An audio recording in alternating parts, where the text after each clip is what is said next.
మీ business ఏదైనా మీ ఊర్లో promotion చేయాలంటే అది సుమన్ టీవీతోనే సాధ్యం. ఇప్పుడే సంప్రదించండి. Nalgonda DCCB bank chairman Gongidi Mahender రెడ్డిపై కొన్ని ఆరోపణలు చేస్తూ అవిశ్వాస తీర్మానాన్ని నిన్న కొంతమంది డైరెక్టర్లు ఇక్కడున్న అధికారులకు సమర్పించారు. అయితే వాస్తవంగా అందరితోటి కలుపుకొని ఎంతో అభివృద్ధి చేశామని ఇప్పటిదాకా మహేందర్ రెడ్డి గారు అనేక సార్లు చెప్తూ వస్తున్నారు. కానీ ఒక్కసారిగా రాజకీయ పరిణామాలు మారి కొంతమంది డైరెక్టర్లు వేరై అంటే పదవి ఆకాంక్షనా లేదంటే నిజంగానే ఇక్కడ అవినీతి అక్రమాలు ఏమైనా జరుగుతున్నాయా, ఏకపక్షంగా వ్యవహరిస్తున్నారో ఒకసారి మనతో మాట్లాడేందుకు డీసీసీబీ చైర్మన్ గొంగిడి మహేందర్ రెడ్డి గారు ఉన్నారు. ఒకసారి మాట్లాడదాం. అన్న నమస్తే. ఏంటి ఇన్ని రోజులు చాలా ఫ్రెండ్లీగా ఈ బ్యాంక్ అభివృద్ధి కోసమే రైతుల అభివృద్ధి కోసమే పనిచేస్తున్నామన్న మీ పైన అవిశ్వాస తీర్మానాన్ని ప్రవేశపెట్టి కొన్ని ఆరోపణలు చేస్తున్నారు. ఏకపక్షంగా వ్యవహరిస్తున్నాడు, అవినీతి అక్రమాలకు పాల్పడుతున్నారు. అసలు ఏం జరుగుతుంది బ్యాంకులో? ఇక మీకు అందరికీ కూడా తెలుసు, గత 4.5 సంవత్సరాలుగా నేను చైర్మన్ అయిన తర్వాత మా వైస్ చైర్మన్ గారు పాలకవర్గ సభ్యులు అందరూ కలిసి సమిష్టిగా నిర్ణయాలు తీసుకొని ఎక్కడ కూడా అవినీతికి అక్రమాలకు ఆస్కారం లేకుండా గత 4.5 సంవత్సరాలు మా బోర్డు మీటింగ్లు అయినాయి. దాదాపు 40 బోర్డు మీటింగ్లు అయినాయి. ఎక్కడ కూడా ఎవరు కూడా దాన్ని ప్రశ్నించిన సందర్భం లేదు. మీరు కూడా సాక్ష్యం, ప్రతి మీటింగ్కు మన వాళ్ళందరూ కూడా ప్రెస్ మిత్రులు, మీరంటే ప్రెస్ మిత్రులు అందరూ కూడా వస్తున్నారు. ఎక్కడ కూడా జరిగినట్టు ఏం లేదు. ఇంకోటి ఏకపక్ష నిర్ణయాలు అంటారు. ఏకపక్ష నిర్ణయాలు ఇలా జరిగాయి. ఏకపక్ష నిర్ణయాలు తీసుకోవడానికి బోర్డులో మీటింగ్లో అందరం కూర్చొని నిర్ణయం తీసుకుంటాం. ఏదున్నా పాలకవర్గం అందరి అభిప్రాయంతోనే జరుగుతాయి. దాంట్లో ఎలాంటి ఎప్పుడు కూడా ఎవరు ప్రస్తావన చేయలేదు. సరే, ఇప్పుడు రాజకీయ కోణంలో కాంగ్రెస్ పార్టీ అధికారంలోకి వచ్చినాక వాళ్ళ చైర్మన్ ఉండాలనే ఉద్దేశం మీద వాళ్ళు ఆలోచన చేస్తుండొచ్చు. దాని మీద ఆరోపణ చేస్తారు కదా. ఇప్పటి వరకు 4.5 సంవత్సరాల్లో ఒక చిన్న చితక ఆరోపణ ఎక్కడ కూడా లేదు.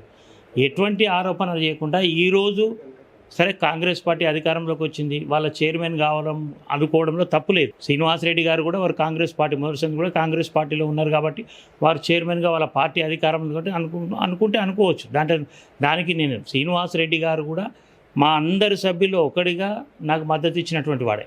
దాంట్లో అనుమానం ఏం లేదు. ఆయన కాంగ్రెస్ పార్టీ నాయకుడు అయినా కూడా మా 18 మంది డైరెక్టర్లతో పాటు ఆయన కూడా నాకు ఈ 4.5 సంవత్సరాలు సహకరించిన వాడే. దాంట్లో ఏమి విభేదాలు మా మధ్యలో ఎక్కడ కూడా జరగలేదు, ఎక్కడ ప్రస్తావన జరగలేదు. ఇవాళ ఆరోపణ చేస్తే రాజకీయ కోణంలో వాళ్ళు అవిశ్వాసం పెట్టినప్పుడు ఏదో ఒకటి అనాలి కదా, కాబట్టి అంటురని నేను అనుకుంటున్నాను. అంటే ఏకపక్ష నిర్ణయాలు అనేది ఒక భాగం, కానీ ఇక్కడ కనిపించని అక్రమాలు, అవినీతి పుట్ట ఇది బ్యాంక్ అనేది అని ఆరోపిస్తున్నారు. దానిపైన మీ ఇంకోటి, ఎక్కడ కూడా మొత్తం నేను వచ్చిన తర్వాత ప్రక్షాళన చేస్తున్నాను. గతంలో మీకు అందరికి తెలుసు దేవరకొండ స్కామ్ ఏ విధంగా, గత పాలకవర్గంలో దేవరకొండ స్కామ్లో 30 కోట్ల కుంభకోణం జరిగింది. అప్పుడు జరిగినప్పుడు దాని సిబిసిఐడి ఎంక్వైరీ కూడా మేము గవర్నమెంట్కి రాస్తాం. ఎంక్వైరీ కూడా జరిగింది. మరి ఆ తర్వాత దాంట్లో కూడా 30 కోట్లకి దాదాపు 2 కోట్ల రూపాయలు రికవరీ కూడా చేసినాం. వాళ్ళ మీద యాక్షన్ తీసుకొని కొన్ని కోట్ల కేసులు వేసినాం. ఆ విధంగా ట్రిబ్యునల్లో ఆగిపోయింది. మరి ఆ విధంగా దానికి చేసినప్పుడు ఎక్కడ కూడా తప్పులు ఎక్కడ జరిగినాయి? ఎక్కడ కూడా చిన్న చితక తప్పు జరగలేదు. ప్రభుత్వం వాళ్ళది ఉంది. ఇప్పటికైనా నేను ఒకటే కోరుతున్నా, మరి ఉత్తమ్ కుమార్ రెడ్డి గారి నాయకత్వంలోన, కోమటిరెడ్డి గారి నాయకత్వంలోన, రాజగోపాల్ రెడ్డి గారి నాయకత్వంలోన ఎంక్వైరీ కమిటీ వేసుకొని ఇలా అక్కడ జరిగితే వాళ్ళ మీద చర్యలు తీసుకోవచ్చు. ఎన్నడూ లేనిది 4.5 సంవత్సరాలు ఇప్పుడు అంటారంటే అది కేవలం అవిశ్వాసం వచ్చినప్పుడు అంటారు కాబట్టి మీరు కూడా అర్థం చేసుకోవాలా. అది ఏదో ఒకటి అడగాల. ఎందుకంటే అవిశ్వాసం ఎందుకు పెడుతురని మీరు అడుగుతారు. మీరే అడిగిరట. వాళ్ళేం పాపం పోయిన వాళ్ళు ఏం చెప్పలే. ఎక్కడ మీరే అడిగిరు అవిశ్వాసం ఎందుకు పెడుతురంటే ఈ జవాబు అక్రమాలు అని చెప్తారు, ఏకపక్ష నిర్ణయాలు అని చెప్తున్నారు. కానీ ఏకపక్ష నిర్ణయాలు ఇక్కడ ఉండేవి, డైరెక్టర్ల సమిష్టి నిర్ణయాలతోనే జరుగుతాయి. నిజంగా కూడా ఈరోజు కూడా నాకు మా ఈరోజు బ్యాంకు పురోభివృద్ధి చెందింది. ఇలా జాతీయ స్థాయిలో అవార్డు తీసుకోగలిగిన బ్యాంకు, రాష్ట్ర స్థాయిలో 2వ స్థానానికి పోయినాం. గతంలో 9వ స్థానంలో ఉన్నటువంటి నల్లగొండ జిల్లా సహకార కేంద్ర బ్యాంకు మా హయాంలో, మా పాలకవర్గం హయాంలో 2వ స్థానానికి తీసుకుపోగలిగినాం. జాతీయ స్థాయిలో అవార్డు వచ్చింది.